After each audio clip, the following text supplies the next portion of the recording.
राजस्थान विधानसभा चुनाव को लेकर सभी पार्टियां जोरों शोरों के साथ प्रचार में लगी है। इस बीच राज्य की विपक्षी भारतीय जनता पार्टी के एक नेता ने विवादित बयान देकर बखेड़ा खड़ा कर दिया है। बीजेपी नेता संदीप दायमा ने मस्जिदों और गुरुद्वारों को उखाड़ फेंकने की बात कही थी। वो तिजारा में बीजेपी के प्रत्याशी और सांसद बाबा बालक नाथ द्वारा नामांकन दाखिल किए जाने के मौके पर आयोजित सभा को संबोधित कर रहे थे।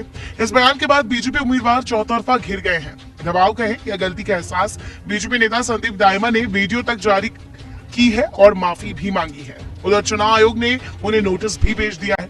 संदीप दायमा इसी सीट से पूर्व बीजेपी उम्मीदवार रह चुके हैं। उन्होंने जब विवादित बयान दिया तो उत्तर प्रदेश के मुख्यमंत्री योगी आदित्यनाथ भी वहां मौजूद थे। भारतीय जनता पार्टी के तिजारा से उम्मीदवार और अलवर के मौजूदा सांसद बालकनाथ ने कहा कि दायमा से पाप हुआ है। बालकनाथ को उत्तर प्रदेश के सीएम के करीबी के रूप में देखा जाता है। बीजेपी नेता संदीप दायमा के गुरुद्वारों को उखाड़ फेंकने के बयान पर बीजेपी बैकफुट पर। उपरोक्त खबर पर हमारे चैनल पर डॉक्टर गुरप्रीत सिंह रम्मी के साथ विशेष बातचीत। नमस्कार, इस समय हमारे साथ डॉक्टर गुरप्रीत सिंह रम्मी जी हैं, जो कि ऑक्सीजन मैन के नाम से जाने जाते हैं और जो खालसा हेल्प इंटरनेशनल के जो है अध्यक्ष हैं, और ना जाने अनगिनत संस्थाएं, सामाजिक संस्थाएं हैं जिनकी वो नेतृत्व करते हैं। और समाज के लिए कोविड काल में भी जैसे देखा गया है कि ना जात ना पात करते हुए इन्होंने जो ऑक्सीजन का लंगर अपने गुरुद्वारे इंद्रपुर में लगाया, वो एक सराहनीय था, जिसको कि पूरे विश्व ने सराहा और इसी के लिए इनको डॉक्टर की उपाधि दी गई है। और आज के समय पे जो विश्व है जिस तरफ जा रहा है, जैसे आप देख रहे हैं कि बहुत से देशों में युद्ध की एक एटॉमिक उस पे बैठा हुआ है, उसी परिस्थितियों में जो है इस समय हिंदुस्तान में कुछ राज्यों में चुनाव होने जा रहे हैं। उन चुनाव में आज के समय में जो राजनीतिक दल के जो नेता हैं, जो बयानबाजी कर रहे हैं, उनके विषय में हम गुरप्रीत जी से कुछ जानना चाहेंगे कि उनकी क्या उस पे विचार हैं, और जो ये नेता हैं जो पॉलिटिक्स के पीछे जो है समाज को बांटने का काम करते हैं, उसमें क्या चीजें। जैसे कि हमने पिछले दिनों देखा कि राजस्थान की एक सभा में, जहां की उत्तर प्रदेश के मुख्यमंत्री योगी जी भी स्टेज पे मौजूद थे, उसके बावजूद भी वहां के एक बीजेपी लीडर ने, जो कि संदीप दयामान है, उन्होंने एक बयान दिया कि मुस्लिम और सिख समाज को जो उन्होंने एक अपशब्द बोले, वो बहुत ही एक सोचनीय विषय था कि ऐसे शब्द जो बोले, जो नहीं बोलने चाहिए थे राजनीतिक क्षेत्र में। हम जानना चाहेंगे कि उस पर आप क्या अपने विचार देना चाहते हैं। नमस्कार जी। जो पिछले दिनों संदीप दायमा ने एक मंच से जो दो हमारी कम्युनिटी सिखों को और मुस्लिम को जो उन्होंने टारगेट किया है, बहुत ही मंदभागी घटना है ये। इतने छोटे प्लेटफॉर्म, इतनी राजनीति में अगर ऐसे कामों में अगर आप धर्म को बीच में लाओगे, तो उसके लिए ये हमारा जो दी हुई कुर्बानियाँ हैं हमारे इस देश के लिए, जो हमने अपने गुरुओं की कुर्बानियाँ, और उसके बाद अंग्रेजों से लड़ने में सिखों का धर्म, सिखों में सबसे ज़्यादा परसेंटेज रही है। 2% होने के बाद भी आप कहीं भी देखोगे शहीदियों में सबसे ज़्यादा नाम सिखों का आता है। और आज भी जहाँ आपदा देश पे बनती है, चाहे वो बाढ़ की स्थिति हो, चाहे वो कोरोना की स्थिति हो, या कोई भी ऐसी आपदा जो हमारे भारतवर्ष में आई है, उसके लिए सबसे बड़ा योगदान हमारी कौम का, सिखों का होता है। शायद ये बात संदीप दायमा को पता ही नहीं है। तो इस करके जो बयान उन्होंने दिए, उन्होंने किसी धर्म को बीच में टारगेट किया, उसके लिए उनको ये काम करना नहीं चाहिए था। उसके लिए जो वो काम अब माफ़ी अपनी मांग रहे हैं और जाके गुरुद्वारों में वो झाड़ू पौधे लगा रहे हैं, वो काफ़ी नहीं है।